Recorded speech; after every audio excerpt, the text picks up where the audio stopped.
오늘 이사야 38장과 39장의 말씀을 통하여서 여호와께서 이루신다는 증거라는 제목으로 말씀 나누도록 하겠습니다. 성경에서 가장 핵심이 되는 두 가지의 주제를 뽑고자 한다면 아마 죄와 은혜일 것입니다. 죄는 하나님과 다른 마음입니다. 때문에 성경에 등장하는 예수님의 십자가 지시기 전에 등장하는 모든 사람들은 하나님과 같지 않다라는 것입니다. 그 마음에서부터 계획하고 생각하는 모든 것이 악할 뿐이다 라고 하나님께서 말씀하여 주십니다. 또 하나님과 마음이 다르기에 하나님과 멀어졌고 하나님의 말씀도 들으려 하지도 않고 따르려 하지도 않습니다. 이런 죄의 결과는 사망입니다. 그 삶이 황폐해지며 온전한 자유함도 화평도 그 안에는 없습니다. 무엇보다도 이 달라진 마음에서부터 스스로 돌이키지 못한다라는 것이 가장 크겠죠. 이것이 성경에서 반복하여 보여주는 죄이며 죄인들의 삶입니다. 은혜, 하나님의 모든 역사하심이 바로 은혜입니다. 창조주 이 시대 피조물을 인격적 존재로 사랑의 대상으로 자녀로 삼아 주셨습니다. 하나님으로부터 주어진 온전한 자유를 가지고 죄를 짓고 사망에 이르자 하나님께서는 저들을 구원하시기로 작정하십니다.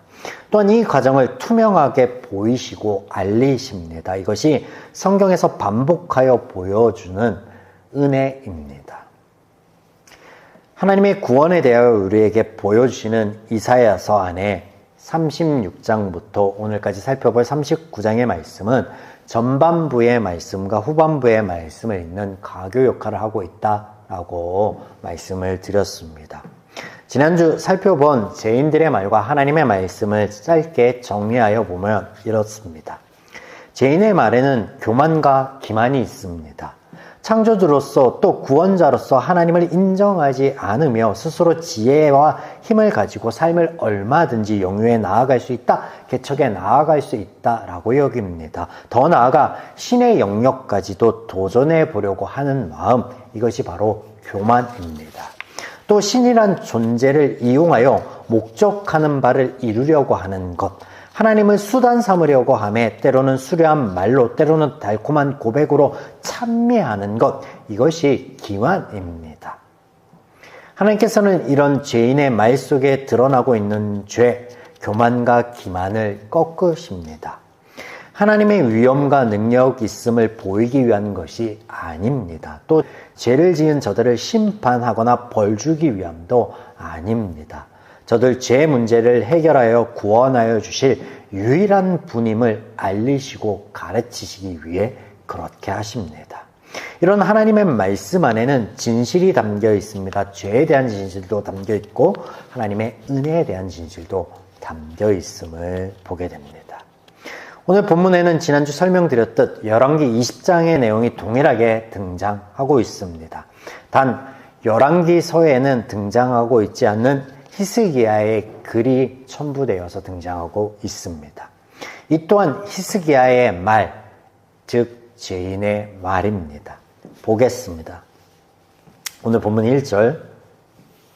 그때 히스기야가 병들어 죽게 되니 아모스의 아들 선지자 이사야가 나아가 그에게 이르되 여호와께서 이같이 말씀하시기를 너는 내 집에 유언하라 내가 죽고 살지 못하리라 하셨나이다 하니. 히스기야가 병들어 죽게 되니에서 병들어에 해당되는 단어는 너무 오래 써서 없어질 대로 없어진, 달아 없어질 대로 없어진, 쓸모 없어진 그런 상태를 의미합니다.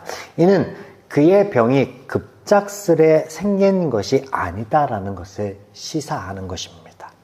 예루살렘의 운명이 풍전등화 속에 있을 그때 지푸라기로도 잡으려는 심정으로 그는 대신들을 선지자에게 보내고 하나님을 찾습니다. 아수르의 위협의 편지를 들고 또 성전으로 갑니다. 그런데 그의 병 앞에, 오랜 병 앞에는 그런 모습이 온데간데 없다라는 것을 보게 되죠. 병이 중하여 죽음 앞에 있을 그때조차도 하나님을 찾지 않습니다. 우리가 이미 열왕기서 강의 때 살펴보았지만 간략하게 짚고 넘어가 보자면 히스기야는 선한 왕 여호와의 신앙을 잘 지켜낸 왕이 아닙니다. 성경에 등장하는 인물은 그 인물을 소개하기 위한 것이 아니라 그 인물을 통하여 하나님을 소개하고자 함입니다. 아브람을 아브라함 되게 하신 하나님, 야곱을 이스라엘 되게 하신 하나님.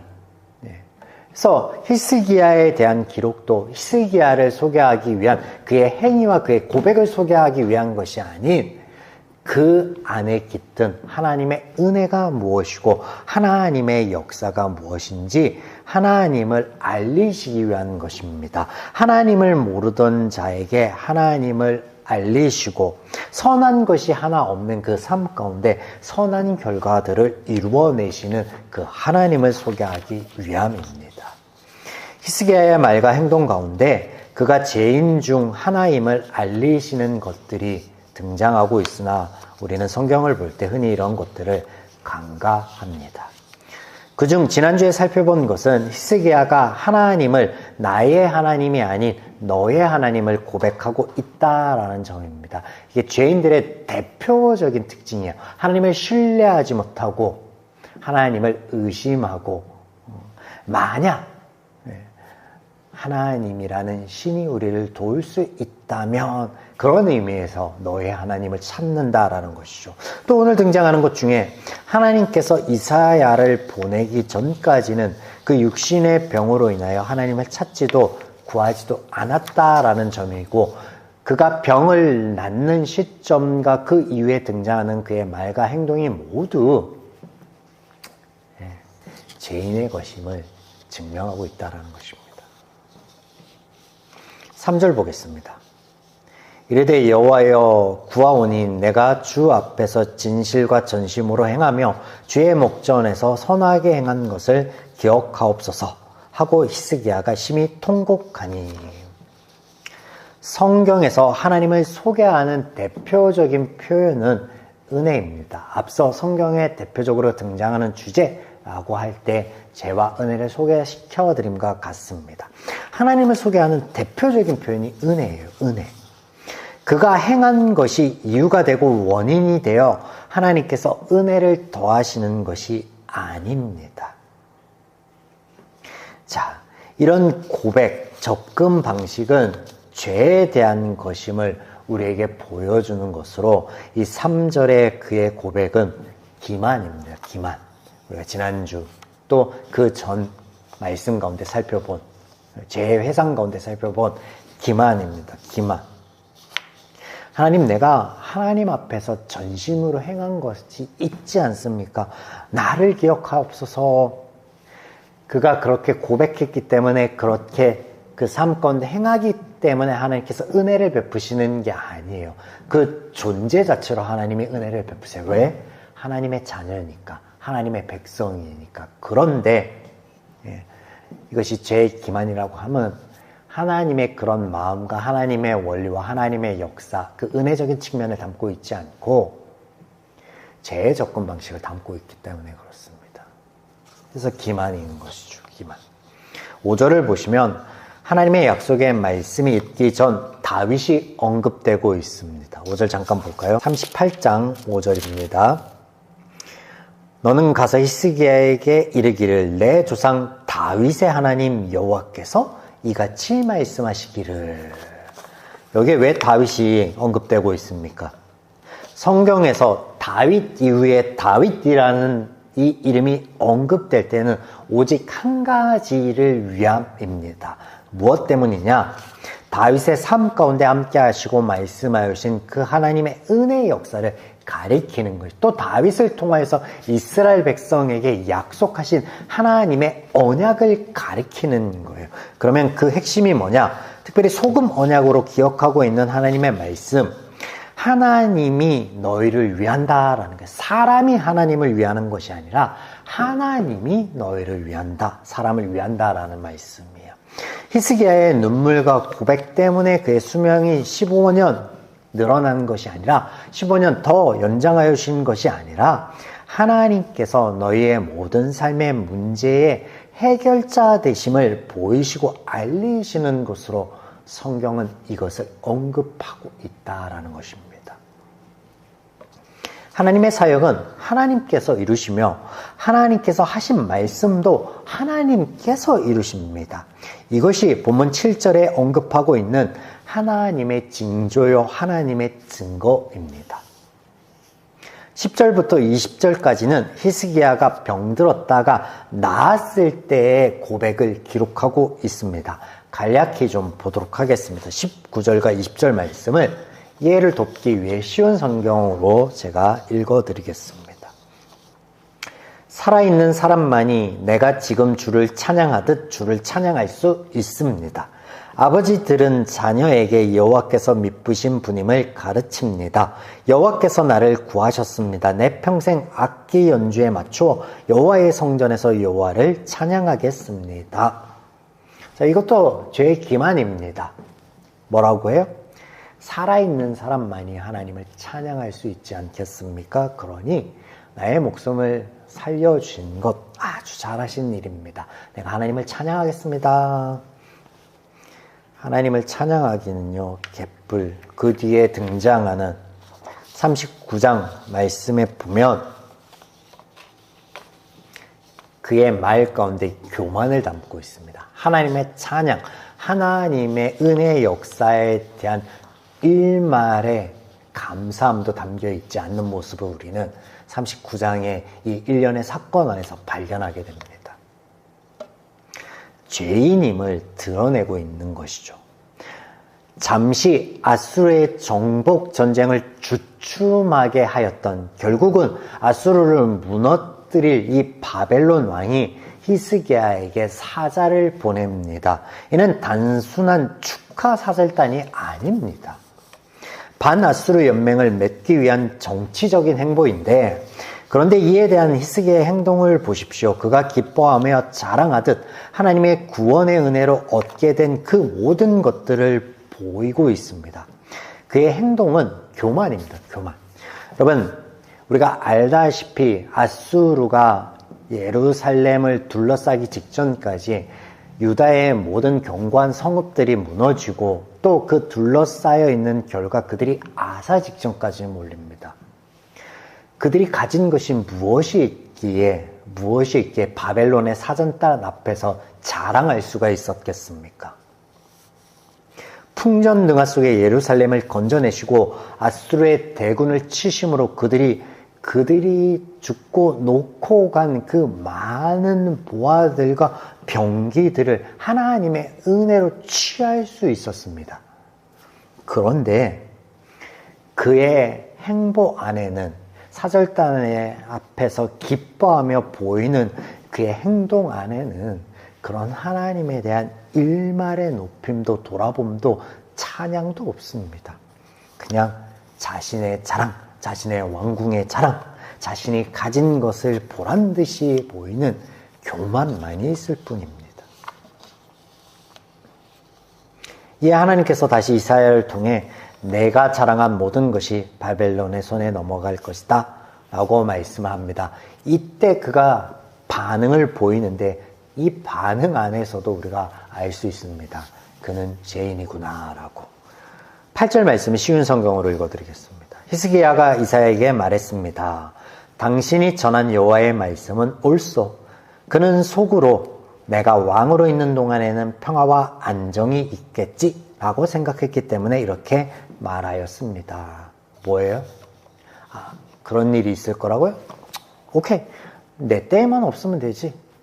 나는 이 연장해준 삶을, 그리고 지금 가지고 있는 것을 마음껏 누리다 갈 텐데, 내 자녀들이야, 내 이후에 유다 백성들이야, 뭐 유린을 당하든 어찌됐든 뭐 전쟁의 포화 속에서 망해 가든 포로가 되든 나는 아무 상관없습니다.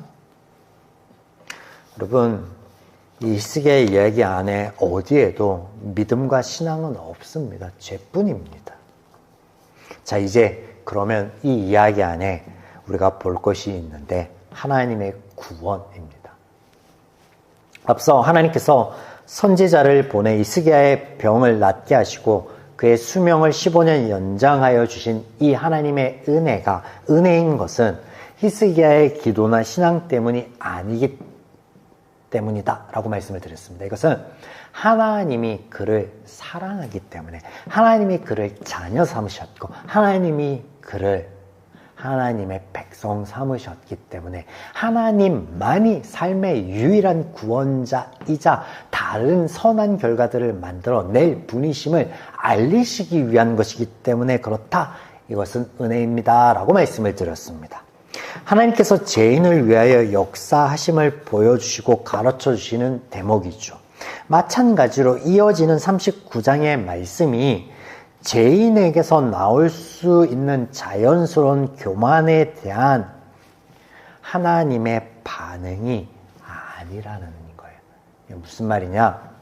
하나님의 은혜로 저들이 아수르 군대 18만 5천이 두고 간 그 금은 보화와 먹거리와 또 무기들을 취할 수 있었잖아요. 그런데 그것을 자신의 전공인 양 막 뻐길 때 너 잘못했으니까 하나님이 벌로 심판으로 바벨론의 그 모든 것을 빼앗기게 될 거야 라고 말씀하신 게 아니라는 거예요. 그런데 그렇게 말씀하여 주신 게 또한 하나님의 은혜에 대한 것입니다.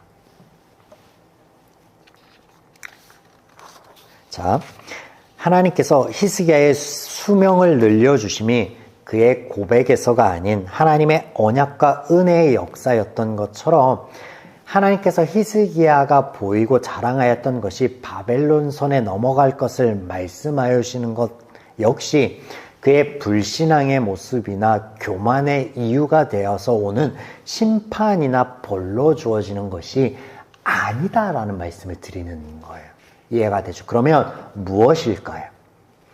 우리 39장 2절 말씀과 6절 말씀 보겠습니다.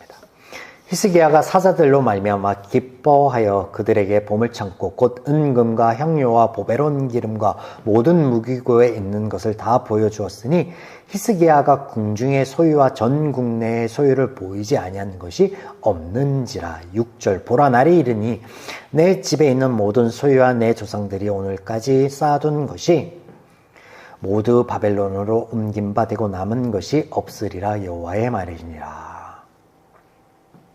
오늘 성경의 이 대목을 표면적으로만 이해해 보면 하나님께서는 참 치졸하여 지십니다. 그들이 얻은 보물들, 무기들은 하나님께서 아수르 군대를 치셨기 때문에 그 구원의 은혜로 그 결과로 얻은 것들입니다. 그런데 그것을 자랑하였기 때문에 바벨론에게 보였기 때문에 하나님께서 그 모든 것을 다시 빼앗아 간다? 치졸하죠. 줬다가 빼앗는 거잖아요. 그렇게 단순한 말씀이 아니에요.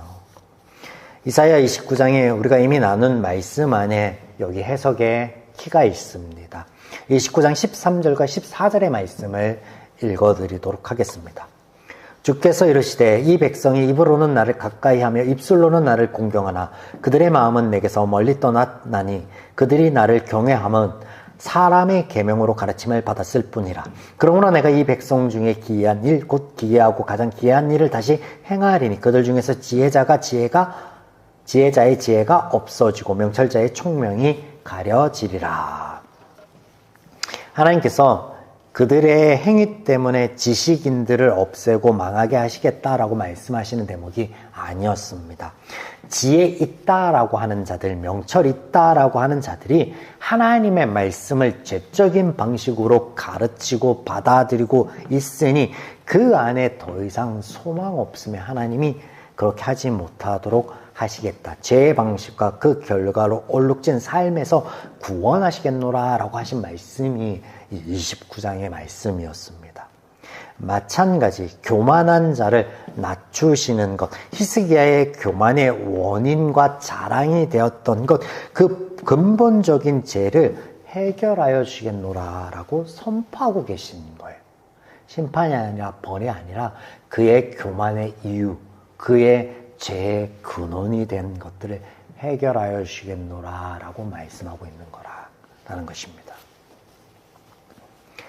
사랑하는 여러분, 오늘 말씀 안에 죄인의 다름과 하나님의 같음을 우리는 볼 수 있습니다. 죄인들은 자신의 삶의 여건과 상황 속에 하나님을 대하는 모습이 늘 바뀝니다. 우리가 사사기 안에 또 출애굽 여정 가운데 보았듯 손바닥 뒤집듯 그 마음이 늘 바뀝니다. 하나님을 찬양하였다. 하나님을 찬양한다라고 오늘 히스기야가 이야기해 놓고선 돌이켜 하나님 아닌 자신을 드러내며 자랑하였던 모습들. 그러나 하나님께서는 죄인과 같지 않습니다. 당연히 하나님께서 보이시고 말씀하시는 것도 늘 같습니다. 동일합니다. 이런 하나님을 우리는 신실하시다라고 고백하는 것입니다. 인간이 하나님을 찾고 하나님을 향하여 기도하였기 때문에 은혜를 베푸시는 것도 아니요. 저들이 죄인이기에 죄를 지을 수밖에 없고 또 이를 아시는 하나님께서 심판하시지도 벌을 주시지도 않습니다. 다만 은혜만을 베푸십니다. 이 모습이 바뀌지 않으십니다. 신실하십니다. 이런 하나님을 오늘 말씀 가운데 우리에게 보이시고 알리시는데 이런 하나님의 모습 자체가 우리의 구원의 증거가 됨을 깨닫기를 바랍니다. 우리는 늘 우리에게 이익이 되는 환경과 사람을 찾고 그 가운데 우리의 모습은 유순합니다. 그러나 우리 마음에 들지 않을 때 조금이라도 해가 되면 사나워지기 마련입니다. 사람과 환경뿐이겠습니까? 하나님에게조차 우리는 그렇게 합니다. 오늘 우리에게 신실하신 하나님의 모습을 보이시고 그 모습을 따라 살아가기를 바라시는 하나님 안에 그러면 우리는 어떻게 해야 되겠습니까? 죄인을 용서하고 사랑하는 것 아니에요. 그것을 말씀하시는 게 아니에요. 저가 나에게 해가 되는 존재이던 유익이 되는 존재이던 너희들이 대하는 게 하나님이 너희를 대하듯 동일하라라고 말씀하고 있는 거예요. 여러분, 우리가 우리의 이웃에게 대하는 모습뿐이 아닙니다. 하나님에게도 동일해야 되고 하나님과 동행하는 우리의 삶 속에서 우리의 모습도 동일해야 됩니다. 그래야 우리의 그런 신앙이어야만 하나님 안에 있는 참 자유와 평안을 저와 여러분이 향해 나아갈 수 있게 될 것입니다. 오늘 말씀 안에 그러하기를 주님의 이름으로 축원드립니다.